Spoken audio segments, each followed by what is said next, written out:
Assalamualaikum warahmatullahi wabarakatuh. Sebelumnya, perkenalkan nama saya Muhammad Taufik Rahman dengan NIM 432231019 dari kelas HIP 1A Surabaya akan mempresentasikan mengenai dua interpretasi dari data yang saya temukan berdasarkan analisa dan pengamatan dari data yang telah diberikan.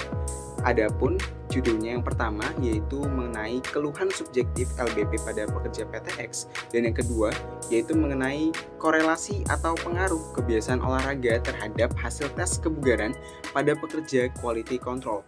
Oke, langsung saja kita masuk yang pertama, yaitu mengenai keluhan subjektif LBP pada pekerja dengan aktivitas mayoritas berdiri maupun duduk. Di sini disajikan dua buah diagram lingkaran yang menunjukkan tentang data keluhan subjektif low back pain pada pekerja dengan aktivitas mayoritas berdiri dan juga duduk. Adapun diagram lingkaran pertama ini menjelaskan tentang frekuensi dari pekerja yang mayoritasnya berdiri, ada yang normal yaitu berjumlah 26. Hal ini menandakan bahwasannya dia tidak mengeluh mengalami low back pain, dan 12-nya itu mengeluh mengalami low back pain. Jadi total dari orang yang mayoritas bekerja berdiri ini bisa dibilang berjumlah sekitar 38 orang. Dan selanjutnya di sini disajikan diagram lingkaran yang kedua, yaitu diagram lingkaran untuk pekerja yang mayoritasnya duduk. Adapun yang normal di sini berjumlah 9, dan yang low back pain atau yang mengalami keluhan low back pain ini berjumlah 33. Dan total keseluruhan dari pekerja yang mayoritasnya duduk itu berjumlah 42 orang. Nah, berdasarkan pengamatan dari data atau diagram lingkaran yang disajikan, diketahui dari 42 pekerja yang aktivitas mayoritasnya duduk, 33 pekerja diantaranya mengalami gangguan low back pain. Mengalami gangguan low back pain, dan 9 pekerja lainnya itu tidak mengalami keluhan low back pain. Di lain sisi, diketahui dari 38 pekerja yang aktivitas mayoritasnya berdiri, terdapat 12 pekerja yang mengalami gangguan low back pain dan 26 pekerja diantaranya tidak mengalami keluhan low back pain.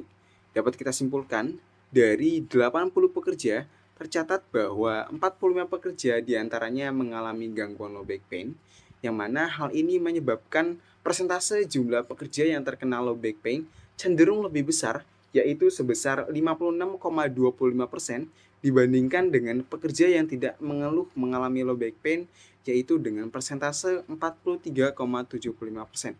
Nah, hal tersebut mengindikasikan bahwa pekerja yang aktivitas pekerjaannya mayoritasnya berdiri cenderung memiliki resiko yang lebih kecil untuk terkena low back pain jika dibandingkan dengan pekerja yang aktivitas pekerjaan mayoritasnya duduk. Adapun rekomendasi yang dapat saya berikan, yang pertama yaitu dapat melakukan identifikasi risiko, analisis risiko, dan penilaian risiko untuk menentukan faktor-faktor penyebab utama low back pain tersebut. Yang kedua, di sini dapat melakukan peregangan sederhana untuk punggung dan tubuh bagian bawah setiap 60 menit. Dan yang ketiga, bisa mengadakan pelatihan rutin mengenai prinsip-prinsip ergonomi kepada semua pekerja agar mereka memahami pentingnya postur yang benar dan cara mengatur tempat kerja mereka secara ergonomis. Dan yang keempat, bisa melakukan monitoring dan evaluasi berkala terhadap penataan tempat kerja untuk memastikan bahwa perubahan yang dilakukan efektif dalam mengurangi low back pain.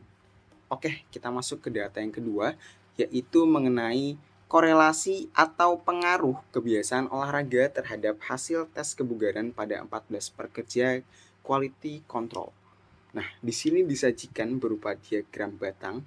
Di sini menunjukkan tentang data korelasi kebiasaan olahraga dengan hasil tes kebugaran pada 14 pekerja quality control. Nah, berdasarkan pengalaman dari data yang disajikan, dari 14 pekerja quality control ini, satu pekerja diantaranya tidak pernah memiliki kebiasaan berolahraga. Hal ini menyebabkan hasil tes kebugarannya ini masuk dalam kategori poor atau buruk. Di sisi lain, 7 pekerja diantaranya memiliki kebiasaan berolahraga yang jarang. Nah, hal ini menyebabkan tes kebugarannya juga termasuk dalam kategori poor ataupun buruk.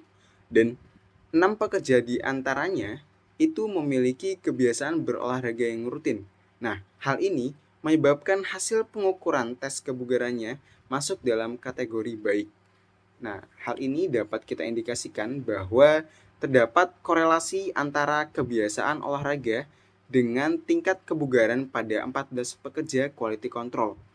Dari data yang disajikan, dapat kita simpulkan bahwa pekerja atau persentase dari pekerja yang hasil tes kebugarannya buruk cenderung lebih besar, yaitu 57% daripada pekerja yang hasil tes kebugarannya baik, yang mana memiliki persentase 43%.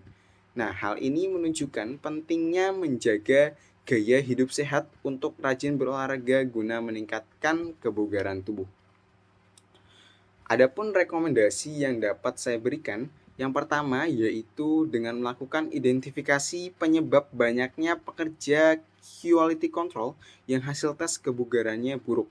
Yang kedua, dengan melakukan kampanye atau edukasi yang bertujuan untuk meningkatkan kesadaran tentang pentingnya kebiasaan berolahraga dalam menjaga kesehatan dan kebugaran.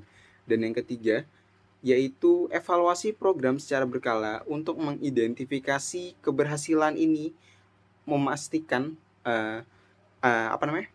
Evaluasi ini juga memastikan keefektivitasan dari program dan juga kemungkinan penyesuaian yang diperlukan untuk jangka panjang. Cukup sekian yang dapat saya sampaikan.